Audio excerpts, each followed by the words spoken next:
मेरा नाम राहुल है। इस दुनिया में लोग चमक धमक और खूबसूरती के बड़े ही शौकीन हैं, मगर लोग यह नहीं जानते कि सादगी में छुपे हुए राज हमेशा सदा सच्चाई को बयां करते हैं, जबकि चमक धमक कभी भी खराब हो सकती है। राहुल मिष्ठान भंडार के नाम से मेरी बड़ी सी मिठाई की दुकान थी। मेरी मिठाई की दुकान मेन मार्केट में थी और बहुत ही फेमस दुकान थी, इसलिए मेरी दुकान पर हमेशा भीड़ लगी रहती थी। मैं सुबह अपने हलवाइयों के साथ मिलकर खुद ही मिठाई बनाया करता था, क्योंकि हमारे यहाँ की मिठाई शुद्ध देसी घी से बनती थी और हमारे यहाँ साफ सफाई का बहुत ज़्यादा ध्यान रखा जाता था। इसलिए सारी ही ताज़ा मिठाई शाम के 4 बजे तक खत्म हो जाया करती थी। शाम के 4 बजे मेरी दुकान पर गरम गरम समोसे पकौड़ी बिकते थे, जबकि दूध दही छाछ पनीर ये तो सारा दिन ही मिलते थे। ऊपर वाले का दिया मेरे पास सब कुछ था, किसी चीज़ की कोई कमी नहीं थी। मेरे घर में मेरी 2 बहनें, बूढ़े माता पिता और मेरे बड़े भैया भाभी मौजूद थे। मेरी ज़िंदगी में कभी किसी तरह की कोई परेशानी नहीं आई थी, क्योंकि ऊपर वाले ने मुझे शुरू से ही कामयाब इंसान बनाया था। मेरे माता पिता बहुत खुश होते थे कि मैंने अपनी हलवाई की छोटी सी दुकान को एक बड़े से मिष्ठान भंडार में बदल लिया था। लोग दूर दूर से मेरी दुकान की मिठाई खरीदने के लिए आते थे। पूरे शहर में मेरी मिठाई का बड़ा ही नाम था। वक्त गुजरने के साथ साथ मेरी दोनों छोटी बहनों की भी शादियां हो गई थीं। अब मेरी माँ चाहती थी कि वह मेरी भी शादी कर दे, लेकिन मेरा कहीं रिश्ता नहीं लग पा रहा था, क्योंकि मेरा रंग बहुत काला था। मैं देखने में ज़्यादा अच्छा नहीं था, लेकिन मैं एक होनहार और मेहनती इंसान था। मेरी मम्मी की ख्वाहिश थी कि वह मेरे लिए कोई खूबसूरत और कम उम्र की लड़की को मेरी पत्नी बनाए, मगर ऐसा नामुमकिन था। मैं अपने सब भाई बहन में सबसे छोटा था। मुझसे बड़े मेरे तीनों भाई बहन बहुत सुंदर थे, तभी तो उनकी शादी उनकी ठीक उम्र में हो गई थी। दिक्कत तो सिर्फ मेरी ही शादी में आ रही थी। फिलहाल मैंने अपनी शादी वाली बात को तो अपने दिमाग से निकाल रखा था। जब ऊपर वाला चाहे मेरी शादी हो जाएगी। सुबह में सारे हलवाई आते थे, वो अपना काम करके चले जाया करते थे। मेरे पास एक छोटा बच्चा काम करता था, जो सारा दिन दुकान पर मेरे साथ रहता था। मैं काफ़ी दिनों से देख रहा था कि मेरी दुकान पर एक कम उम्र की खूबसूरत लड़की रोज़ आती है। उसे देखकर ऐसा लगता था कि वह गरीब है। मेरी मिठाई की दुकान में आगे को डिस्प्ले में जितनी भी मिठाई लगी होती थी, वह उसे देख देख कर बड़ी खुश होती थी।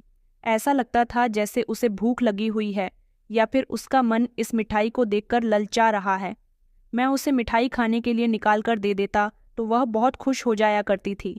मेरी दुकान की मिठाई सबसे ज़्यादा महंगी मेरी दुकान की मिठाई सबसे ज़्यादा महंगी और स्वादिष्ट होती थी, इसीलिए लगभग ज़्यादातर मिठाई खत्म ही हो जाती थी। और कभी कभी वह लड़की शाम के टाइम पर भी मेरी दुकान पर आती थी। जब मैं उसे इस तरह से ललचाते हुए देखता तो उसे समोसे या पकोड़े देने की कोशिश करता तो वह उनको लेती ही नहीं थी। बड़ी ही अजीब लड़की थी।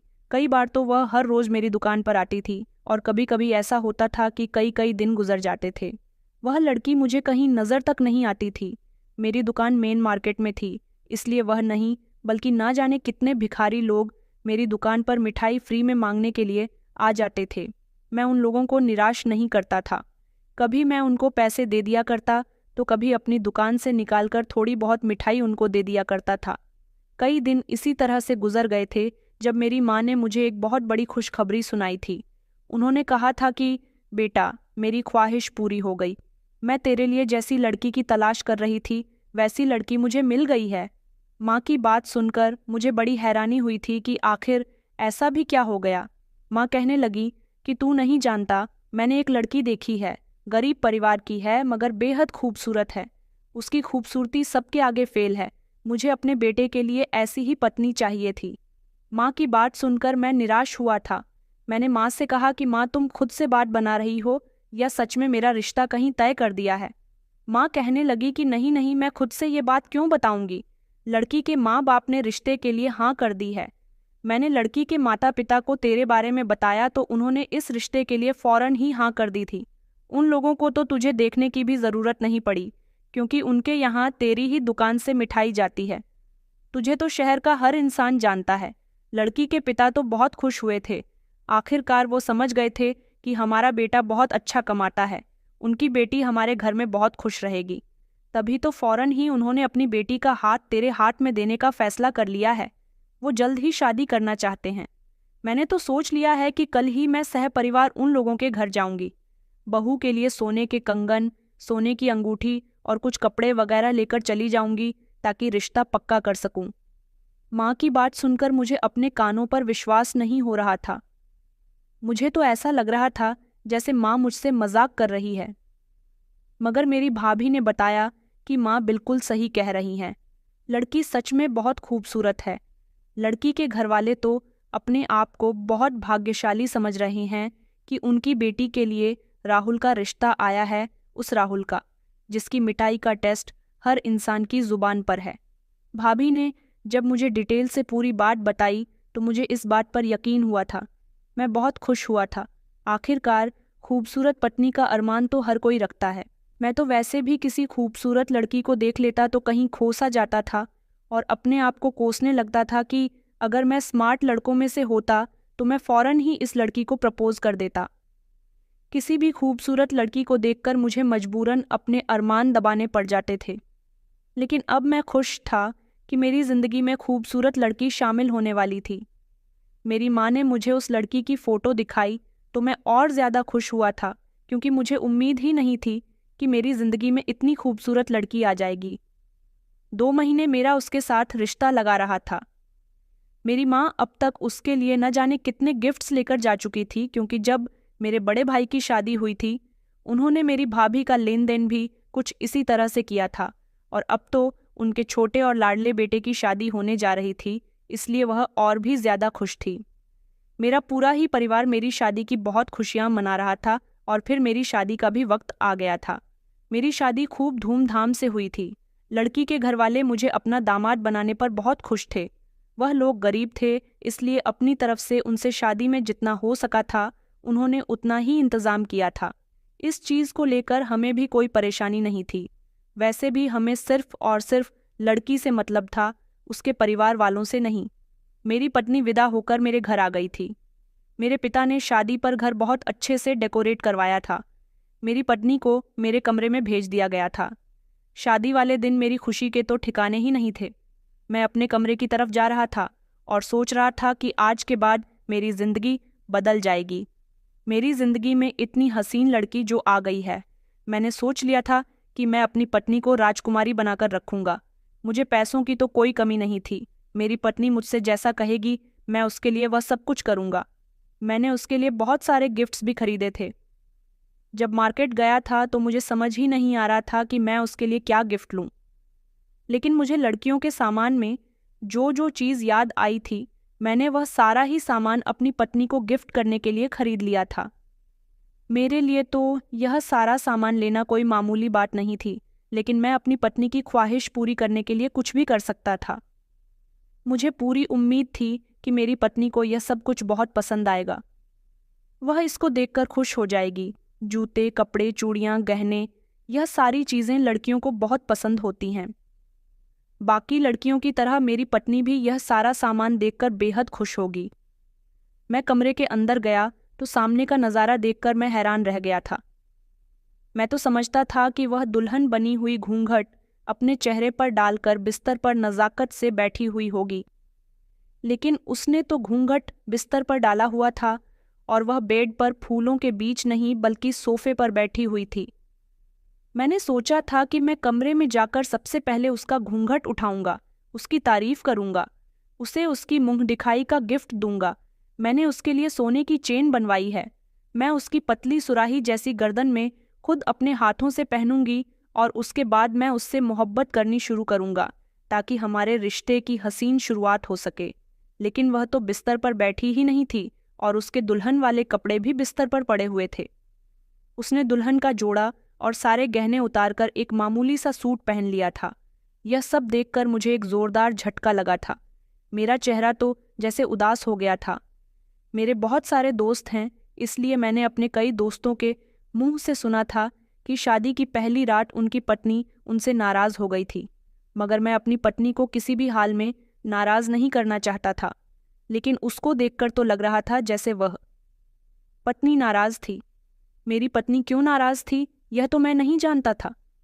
ज़्यादातर लड़के लड़कियां रिश्ता लग जाने के बाद एक दूसरे से फ़ोन पर बातें करते हैं। मगर मेरी पत्नी से तो आज तक कभी हाय हेलो भी नहीं हुई थी। आज पहली बार मैं उससे बात करने जा रहा था।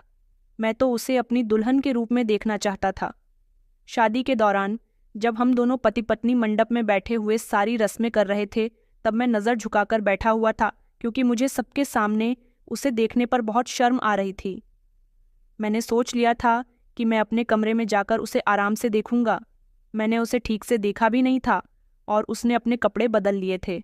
मैंने सोचा कि चलो कोई बात नहीं, अब वह मेरी पत्नी बन चुकी है, उसका और मेरा सारी जिंदगी का साथ है, अब वह हमेशा मेरे साथ ही तो रहेगी। फिर किसी दिन मैं उससे कहूँगा कि वह दोबारा से मेरी खातिर दुल्हन बन जाए। मैंने अपनी पत्नी के कपड़े बेड से उठाकर एक तरफ को रख दिए और मैं सोफे पर उसके बराबर में जाकर बैठ गया था। मैंने गौर से देखा तो उसने अपना सारा मेकअप भी साफ कर लिया था। वह दुल्हन बनकर बहुत सुंदर लग रही थी, लेकिन वह देखने में इतनी सुंदर तो थी कि उसके साथ सारी जिंदगी गुजारा हो सकता था। उसका नाम नीलम था। मैंने कहा कि कैसी हो आप? आपने कपड़े चेंज क्यों कर लिए? शायद हैवी कपड़ों में आपका दिल घबरा रहा होगा। वह नज़र झुकाए बैठी हुई थी। मेरे सवाल पर उसने चौंक कर मुझे देखा और कहने लगी कि हाँ, बस वह मुझे इतने भारी कपड़ों से उलझन हो रही थी। मैं इतनी देर ऐसे कपड़ों में नहीं बैठ सकती थी। मैंने कहा, ओह सॉरी, मुझे माफ़ करना। मुझे आइडिया नहीं था कि आप मेरा इंतज़ार कर रही होंगी, जबकि मैं तो टाइम पर ही कमरे के अंदर आया हूँ। उसने मेरे सवाल का कोई जवाब नहीं दिया था और वह उठकर बेड पर चली गई थी। मैं भी उठा और उसके बराबर में जाकर बैठ गया था, लेकिन इससे पहले मैंने अपने वह सारे बैग उठा लिए थे जिसमें मैं उसके लिए ढेर सारे गिफ्ट्स लेकर आया था। मैंने उसके सारे गिफ्ट उसके सामने रख दिए थे और उससे कहा था कि यह सब मैं तुम्हारे लिए लेकर आया हूँ। उसने सारे सामान में से किसी भी एक चीज़ को हाथ तक नहीं लगाया था। मैंने कहा कि आप यह सारा सामान अपने हाथ में लेकर नहीं देखोगी? तो वो कहने लगी कि इन गिफ्ट्स को अगर मैं हाथ लगा दूंगी तो क्या ये डबल हो जाएंगे? मैंने कहा, अरे आप जो कहोगी मैं आपके लिए हाजिर कर सकता हूँ। उसने कहा कि कोई ज़रूरत नहीं है और ये आप भी मत कहो, मुझे मेरे नाम से पुकारो, मेरा नाम नीलम है। यह कहकर वो उठकर खड़ी हो गई थी। मैंने कहा कि चलो, ये तो और भी अच्छी बात है, मुझे तुमसे तकल्लुफ़ नहीं करना पड़ेगा। ठीक है, मैं तुम्हें तुम कहकर पुकारूंगा। तुम ज़रा ये गिफ्ट खोलकर देखो, मैं तुम्हारे लिए बड़े प्यार से लेकर आया हूँ। आओ यहाँ मेरे पास बैठो। वो मेरी बात सुनकर कहने लगी कि मुझे तुम्हारे पास बैठने का कोई शौक नहीं है। मैं सब जानती हूँ कि तुम ये हरकतें क्यों कर रहे हो। मैंने कहा कि कैसी हरकतें? ये हरकतें ना करूँ तो और कैसी हरकतें करूँ? तुम मेरी पत्नी हो, आज हमारी शादी हुई है और सुहाग रात है हमारी। उसने कहा कि मैं ये बात आपको पहले दिन ही सीधे तरीके से बता देना चाहती हूँ कि ये शादी मेरी मर्जी से नहीं हुई है। मेरे माता पिता ने ज़बरदस्ती मेरी तुम्हारे साथ शादी की है, वरना मुझे क्या पागल कुत्ते ने काटा था कि मैं एक बदशक्ल लड़के से शादी करती? कहाँ मैं खूबसूरत, गोरी चिट्टी, कम उम्र की लड़की और कहाँ तुम प्योर काले रंग की पकी उम्र के इंसान हो। मेरे पेरेंट्स ने मेरी शादी तुम्हारे साथ सिर्फ इसीलिए करवाई क्योंकि वो गरीब लोग हैं और गरीबों की बेटियों की शादी गरीबों में ही होती है। अगर उनकी बेटी के लिए किसी अमीर परिवार से रिश्ता आ जाता है तो वो लोग अपने आप को बहुत भाग्यशाली समझते हैं। मेरे माता पिता भी तुम्हें अपना घर का दामाद बनाकर बहुत खुश हैं। मुझे तो कोई भी खूबसूरत लड़का मिल सकता था। मेरे माता पिता ने मेरी शादी सिर्फ तुम्हारा पैसा देखकर की है, लेकिन मुझे तुम पसंद नहीं हो और ना ही मैं तुम्हें अपना पति कभी स्वीकार करूंगी, इसलिए मुझसे दूर रहना। यह मत समझना कि मेरी तुमसे शादी हो गई है तो तुम मेरे साथ जो चाहे वह कर लोगे। मैं कोई मोम की गुड़िया नहीं हूँ जिसे तुम इस्तेमाल करते रहोगे और वह खामोश रहेगी। उसकी ऐसी बातें सुनकर मेरे दिल को एक अजीब से ठेस पहुंची थी, मगर फिर भी मैंने अपने चेहरे पर मुस्कुराहट सजाई हुई थी। मैंने कहा कि अच्छा ठीक है, तुम जैसा चाहती हो वैसा ही होगा। तुम मुझसे बात नहीं करना चाहती, मेरे साथ बैठना नहीं चाहती तो तुम मुझे बता दो कि शादी की पहली रात पत्नी को इम्प्रेस किस तरह से किया जाता है। आखिर मैं ऐसा कौन सा काम करूं जिससे तुम इम्प्रेस हो जाओ? मेरे कुछ समझ नहीं आ रहा था क्योंकि बस मुझे तो अपनी पत्नी को अपना बनाना था। मैंने उससे कहा कि अच्छा, यह गिफ्ट तो खोल कर देख लो, मगर उसने मेरा सारा सामान उठाकर टेबल पर रख दिया था। अब मैं खामोश रहने के अलावा कुछ नहीं कर सकता था, इसलिए मैं बिस्तर पर लेटकर सो गया था। मैंने बड़ी मुश्किल से खुद पर कंट्रोल किया था। मेरी फितरत ऐसी भी नहीं थी कि मैं उसके साथ ज़बरदस्ती कर लेता, इसलिए मैं अपनी पत्नी के सामने खामोश रहने लगा था। धीरे धीरे नीलम ने मेरी मोहब्बत का फ़ायदा उठाना शुरू कर दिया था। अगली सुबह उसने तैयार होने से भी इनकार कर दिया था और नाश्ता भी मेरे साथ बैठकर नहीं किया था। मैं घर में बोर हो रहा था। जब मेरा घर में कोई काम नहीं था तो मैं अपनी दुकान पर ही चला गया था। मैंने सोचा कि शादी के अगले दिन ही नहीं, बल्कि मैं शादी के बाद पूरे 1 हफ्ते तक छुट्टी कर उनका अपनी पत्नी के साथ शादी के हसीन पल गुजार लूँगा। मगर मेरी पत्नी तो मुझसे बात करना पसंद नहीं करती थी, इसलिए मैं दुकान पर चला गया था। वहाँ पर मुझे सब लोग देखकर हैरान हो रहे थे और कहने लगे कि तुम्हें दुकान खोलने की इतनी भी क्या जल्दी आ रही थी? तुम्हें अपनी पत्नी पर ध्यान देना चाहिए था, उसको वक्त देना चाहिए था। शादी के नए नए दिनों की बात ही कुछ अलग होती है, बाद में यह दिन लौटकर नहीं आते। अब मैं उन लोगों को क्या बताता कि मैं किस परेशानी में उलझा हुआ था। शाम का टाइम हुआ तो मैं दुकान पर अकेला बैठा हुआ था, जब वही जवान लड़की आकर मेरे सामने खड़ी हो गई और मिठाई को बड़े गौर गौर से देखने लगी। उसको देखकर ऐसा लग रहा था जैसे उसके मुंह में पानी आ रहा है। आज मैं अपनी पत्नी की वजह से परेशान था, इसलिए मैंने उसे गुल्लक से निकालकर पैसे दे दिए, मगर उसने पैसे लेने से इनकार कर दिया था और फिर वह वहाँ से चली गई। शाम को मैं जल्दी दुकान बंद करके वापस घर आया तो मेरे घर में एक अजीब सा हंगामा मचा हुआ था। मेरी पत्नी ने मेरी बहनों के साथ बदतमीज़ी की थी। मेरी दोनों बहनें जो मेरी शादी की खुशी में मेरे घर पर आई हुई थीं, मेरी पत्नी से झगड़ा होने के बाद वह दोनों गुस्से में मेरे घर से चली गई थीं। वह अभी और घर पर कुछ दिन रहना चाहती थी, क्योंकि अपनी नई भाभी के साथ भी कुछ दिन गुजारना चाहती थी। माँ भी इस बात पर बहुत नाराज़ थी, क्योंकि आज से पहले कभी हमारे घर में औरतों के बीच में लड़ाई नहीं हुई थी। भाभी का कहना था कि नीलम ने आज घर की सभी औरतों से जबान लड़ाई है। मेरी भाभी ने भी कभी किसी से बदतमीज़ी नहीं की थी और मेरी पत्नी ने पहले ही दिन अपनी तरफ से सबका दिल दुखा दिया था। उसने घर का काफ़ी सारा ज़रूरी सामान भी उठाकर फेंक दिया था, जिसकी वजह से घर में चारों तरफ सामान बिखरा पड़ा था। घर की सफाई मेरी भाभी कर रही थी, जबकि माँ अपना सर पकड़कर बैठी हुई थी। मेरी पत्नी मुझ पर और मेरे घर वालों पर अपना रौब जमाने की कोशिश कर रही थी। फिर मुझे पता चला कि वह तो बगावत कर रही है, क्योंकि वह बगावत पर उतर आई है। वह इस रिश्ते को निभाना नहीं चाहती थी। वह तो बदला ले रही थी, शायद इस बात का कि उसके माता पिता ने उसकी पसंद को अहमियत नहीं दी थी, लेकिन उसका बदला वह मुझसे क्यों ले रही थी? मैंने उसे प्यार से समझाया था। मैंने बहुत सी वीडियो देखी थी कि औरत के सामने नरमी से पेश आने पर औरत तुम्हारे साथ भी अच्छे तरीके से पेश आती है। मैं भी उसे प्यार मोहब्बत से सब कुछ समझा रहा था। मैंने कहा कि देखो, यह तुम्हारा घर है और हमारी शादी हो गई है, रहना तो तुम्हें अब मेरे साथ ही है।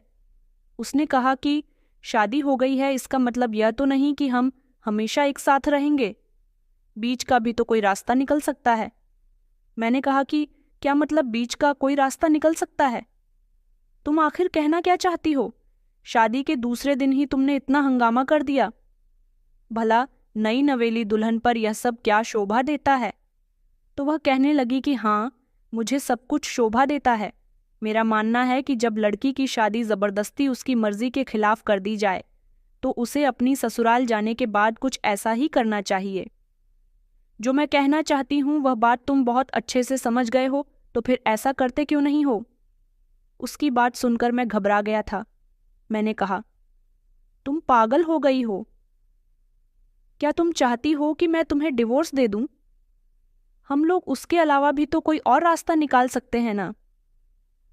उसने कहा कि मुझसे दूर जाने का तुम्हारे पास इसके अलावा और कोई भी रास्ता नहीं है। मैंने कहा कि खामोश हो जाओ, मैं ऐसा करने के बारे में सोच भी नहीं सकता। उसने कहा, तो फिर ठीक है, मैं तुम्हारे साथ नहीं रहना चाहती।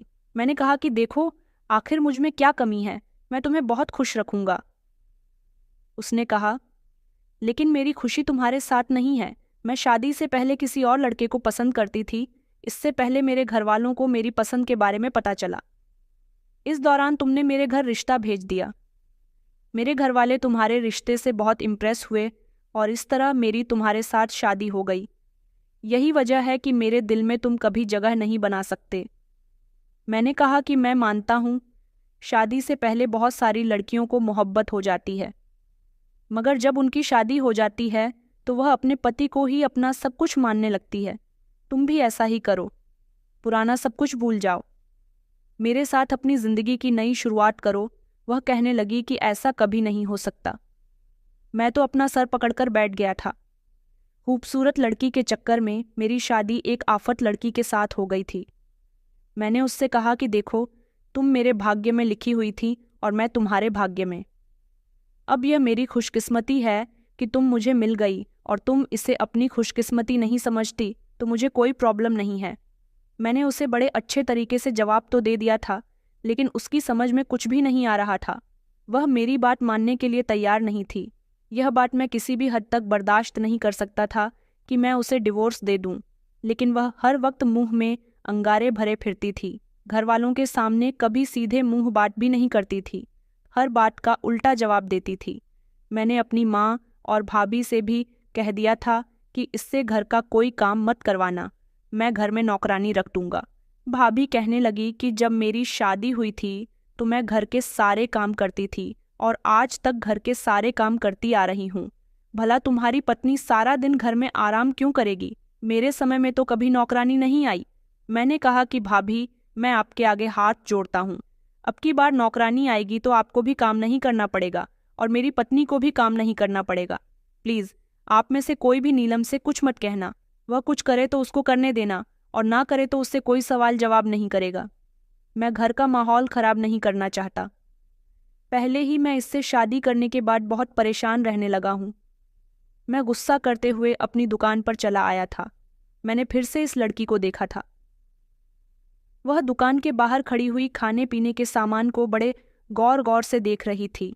उस समय मैं खाना खा रहा था जब मैंने उसको अपना लंच बॉक्स दे दिया था, क्योंकि मेरा खाना खाने का मन नहीं कर रहा था, मगर उसने मेरा खाना लेने से भी साफ इनकार कर दिया। फिर मैंने उसे पैसे देना चाहे तो उसने वह पैसे भी नहीं लिए, क्योंकि मैं यही सोच रहा था कि हर बार वह मेरी मिठाई खाती है, उसका मन भर जाता होगा। कभी कभी वह पैसे लेकर बाजार से कुछ और भी खा लिया करे, मगर वह पैसे लेती ही नहीं थी। वह खाने से साफ इनकार करके वहां से चली गई थी, जैसे कह रही हो कि उसे कुछ भी नहीं चाहिए। पता नहीं यह लड़की कौन थी। इसका हुलिया देखकर तो ऐसा लगता था जैसे यह पागल है या फिर इधर उधर भीख मांगती है, लेकिन मैंने उसे कभी लोगों से पैसे मांगते हुए नहीं देखा था। अब मैं समझा था कि इसे मेरी दुकान की मिठाई पसंद है। उसके जाने के बाद मैं अपनी पत्नी के बारे में सोचने लगा था कि मैं अपनी पत्नी के लिए क्या नहीं करता। उसकी हर बात मानता हूँ, फिर भी वह मुझसे खुश नहीं होती। मेरे हिसाब से वह बहुत खुशकिस्मत थी जिसे इतना प्यार करने वाला पति मिला था। मैं तो उसके मुंह से निकली यह बात भी बर्दाश्त कर गया था कि वह शादी से पहले किसी और से प्यार करती थी। मुझे इस बात से कोई प्रॉब्लम नहीं थी। वह एक बार मेरी कदर करके तो देखती, मैं सारी जिंदगी उसका गुलाम बनकर रहने के लिए तैयार था। हर बात के लिए मैं अपनी पत्नी को सिर्फ समझा सकता था, क्योंकि उसकी हरकतें तो ऐसी थीं कि शादी के पहले दिन से ही मुझे उसको काबू में रखना चाहिए था। एक दिन तो वह किसी से फ़ोन पर बात कर रही थी। मैंने कहा कि किससे बात कर रही हो? कहने लगी कि उसी से बात कर रही हूँ जिससे शादी से पहले मैं मोहब्बत किया करती थी। मेरे दिल में उसके लिए मोहब्बत आज भी कम नहीं हुई। मैंने कहा, यह क्या हरकत हुई? तुम अभी तक उस लड़की को भूल ही नहीं हो। तुम जानबूझकर ऐसी हरकतें कर रही हो ताकि मैं तुम्हें छोड़ दूँ। वो कहने लगी कि अरे वाह, तुम्हें तो इस बात का अंदाज़ा हो गया। उसने हम दोनों का बिस्तर भी अलग कर लिया था। मैं बेड पर सोता तो खुद वो सोफे पर सो जाती थी। मुझे बुरा लगता था कि वो सारी रात सोफे पर रहेगी तो उसे ठीक से नींद नहीं आएगी, इसलिए मैंने ही सोफे पर सोना शुरू कर दिया। मुझे भी नींद नहीं आती थी, लेकिन वो मज़े से बेड पर सोती रहती थी। उसका बॉयफ्रेंड के साथ अब उसकी बातचीत काफ़ी हद तक बढ़ गई थी। वो मेरा भी कोई लिहाज नहीं करती थी और उसके साथ खूब प्यार मोहब्बत की बातें करती रहती थी। मुझे ये सब देखकर बहुत गुस्सा आता था, मगर फिर भी मैं खुद पर कंट्रोल कर लिया करता था। उसे मेरी कोई फिक्र नहीं थी। अरे फिक्र तो वहाँ होती है जहाँ मोहब्बत होती है। जहाँ मोहब्बत ही ना हो वहाँ फिक्र कहाँ से आएगी? मेरी मम्मी मुझसे कहती थी कि अब वो अपने बॉयफ्रेंड से मिलने के लिए भी जाने लगी है, क्योंकि मोहल्ले के लोगों ने उसे किसी लड़के के साथ मिलते जुलते देखा था, इसलिए शिकायत मेरे घर तक भी पहुंच गई थी। मेरी पत्नी पर किसी तरह की कोई रोक टोक नहीं थी। यही वजह थी कि वो इतनी बिगड़ गई थी। वह चाहती थी कि मैं किसी भी तरह से उसे छोड़ दूं ताकि वह अपने पुराने आशिक के साथ आसानी से शादी कर सके। मैं हर बात से खामोश हो गया था। मैं उसके लिए इतना कुछ बर्दाश्त कर रहा था, अपने घरवालों की भी बातें सुन रहा था। वह मुझे बार बार कह रहे थे कि तुम इस लड़की को छोड़ दो, ये तुम्हारे लिए ठीक नहीं है, तुमने इसको सर पर चढ़ा लिया है। मेरी माँ की ही तो ख्वाहिश थी कि वह खूबसूरत लड़की को मेरी पत्नी बनाए। अब मेरी खुशियों को नज़र लग गई थी तो मैं क्या कर सकता था। मेरी पत्नी मेरी जिंदगी में आ तो गई थी, मगर वह मेरी जिंदगी में शामिल नहीं हुई थी। मुझे उससे अभी तक एक पल की भी मोहब्बत नहीं मिली थी। मैंने अपनी पत्नी को एक बात अच्छी तरह से समझा दी थी कि तुम कुछ भी कर लो, मैं तुम्हें नहीं छोड़ने वाला। तुम मेरी जिंदगी से कभी दूर नहीं जाओगी। मैंने तुम्हारी बहुत बात मानी है, आगे भी मानूंगा। तुम्हारा ख्याल करता हूँ, हमेशा करूंगा। हो सके तो तुम अपने उस आशिक को भूल जाओ, वरना वह मेरे हाथों से मारा जाएगा। मैं तुम्हें किसी हाल में भी नहीं छोड़ने वाला। मगर वह तो सीना तानकर मेरे सामने खड़ी हो जाती थी। मैंने अपने घरवालों को भी बहुत अच्छे तरीके से समझा दिया था कि वह कुछ भी करें, आप लोगों को उसके बीच में नहीं बोलना है। उसका चक्कर अपने आशिक के साथ अभी भी चल रहा था। न वह लड़का पीछे हटने वालों में से था और न ही मेरी पत्नी। मैंने इस मैटर में किसी दिन आराम से अपनी पत्नी से बात करने के बारे में सोचा था। मैं अपनी दुकान पर बड़ा परेशान बैठा हुआ था जब हर बार की तरह वह लड़की फिर से मेरी दुकान के पास आकर खड़ी हो गई और मिठाई को देखने लगी। आज मैंने उस लड़की को दुकान के अंदर बुला लिया था और उसे बैठने के लिए कुर्सी भी दी थी। आज पहली बार ऐसा हुआ था कि मैंने उसे बहुत करीब से देखा था। मैंने अपनी दुकान की सबसे महंगी और बेस्ट मिठाई प्लेट में निकालकर उसे खाने के लिए दे दी थी। वह बैठी हुई खा रही थी और खूब जायका ले रही थी और खुश भी हो रही थी। मिठाई खाने के बाद उसने प्लेट एक तरफ रख दी थी।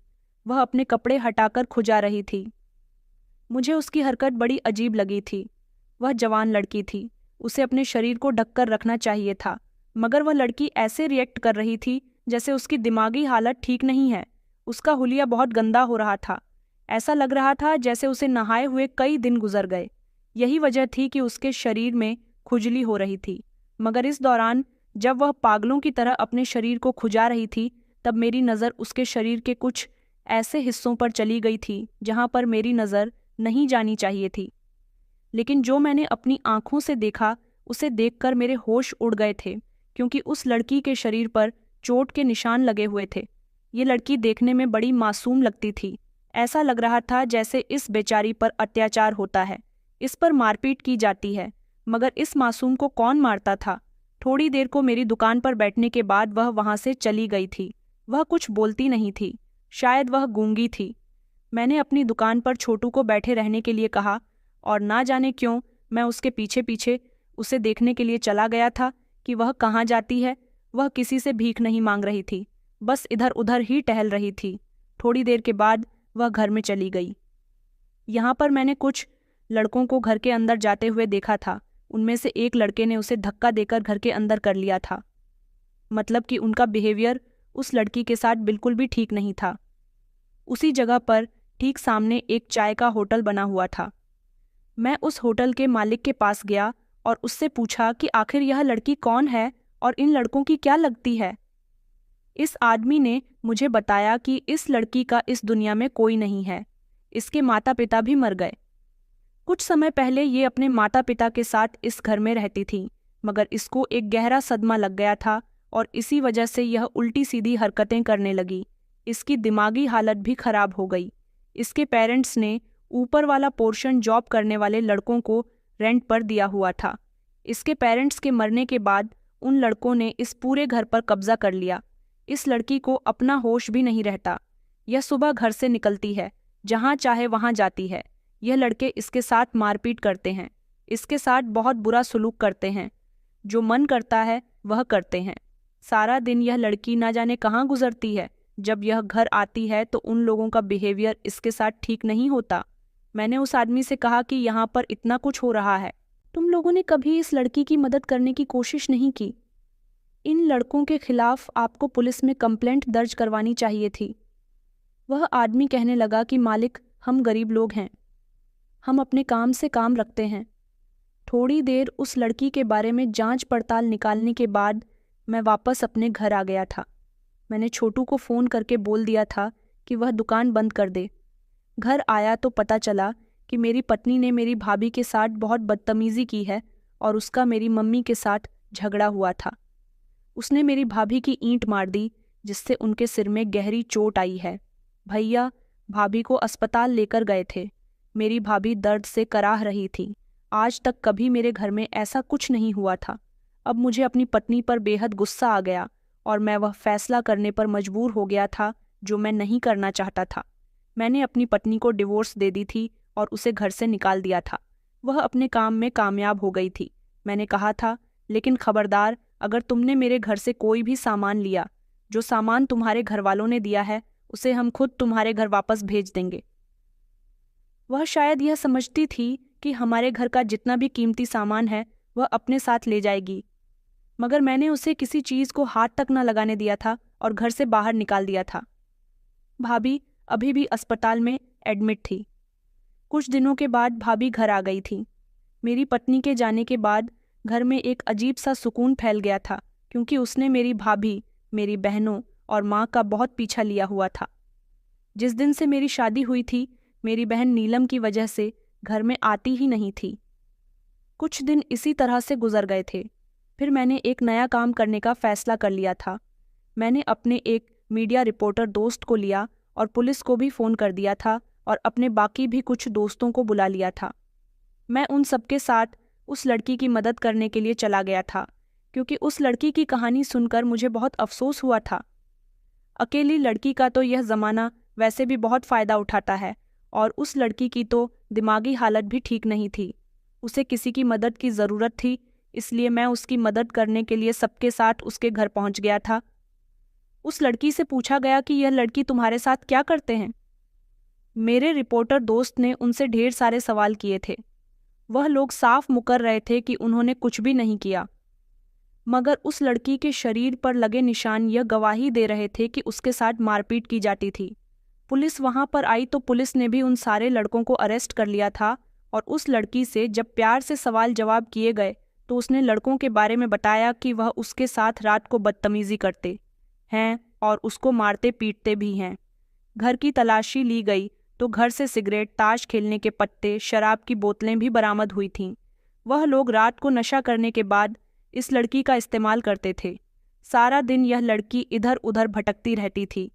इन लोगों ने उसके माता पिता के घर पर भी कब्जा कर लिया था। लड़की का इलाज अस्पताल में चल रहा था। मैंने इस लड़की के इलाज की जिम्मेदारी ली थी और सब लोगों के सामने उस लड़की से शादी करने को कहा था, मगर पुलिस ने कहा था कि जब तक इस लड़की की दिमागी हालत ठीक नहीं हो जाती, तुम्हारी इसके साथ शादी नहीं हो सकती। मैं इस लड़की के ठीक होने का इंतज़ार कर रहा था, और फिर कुछ समय के बाद भगवान की कृपा से यह लड़की ठीक भी हो गई थी। मैंने इसकी मर्जी के साथ इससे शादी कर ली थी, लेकिन इसी दौरान मुझे नीलम के बारे में पता चला था कि जिस लड़के के साथ उसका अफेयर चल रहा था, मेरे घर से जाने के बाद वह उसके पास चली गई थी, लेकिन उसने पूरे 2 महीने तक उसका इस्तेमाल किया, उससे शादी नहीं की और फिर वह उसे छोड़कर चला गया। नीलम अब दर दर की ठोकरें खा रही है। उसके घरवाले भी उसे एक्सेप्ट करने के लिए तैयार नहीं हैं। जिस लड़की के लिए उसने मुझे छोड़ा था, वह लड़का उसे पूरी तरह बर्बाद करके चला गया था। मेरी पत्नी अब मेरे घर में आ चुकी है। वह मेरी माँ का भी बहुत ख्याल रखती है और घर के भी सारे काम करती है। मेरे घर में उसके आने के बाद बहुत सुख शांति है और बहुत खुशहाली छाई हुई है। मैं उसकी हर ख्वाहिश को पूरी करता हूँ। आखिरकार वह बेचारी न जाने कब से अच्छी जिंदगी के लिए तरसी हुई थी। वह अगर और आगे उन लड़कों के साथ रहती तो वह लड़के न जाने इसका क्या करते। पहले ही वह इसका काफ़ी नुकसान कर चुके थे। मेरी पत्नी को आज भी अपनी पुरानी जिंदगी के बारे में याद आता है तो वह मेरी बहुत आभारी होती है कि आपकी वजह से ही आज मैं सही सलामत जिंदगी गुजार रही हूँ, वरना मैं पूरी तरह से पागल हो जाती। नीलम ने मेरे साथ जो किया उसकी सज़ा उसको भगवान ने दे दी। तो दोस्तों, उम्मीद करती हूँ आपको हमारी कहानी पसंद आई होगी। कहानी पसंद आई है तो वीडियो को लाइक करें। चैनल पर नए हैं तो चैनल को सब्सक्राइब करें और हाँ, नोटिफिकेशन बेल को ज़रूर दबाएं ताकि अगली अपडेट सबसे पहले आपको मिले। धन्यवाद।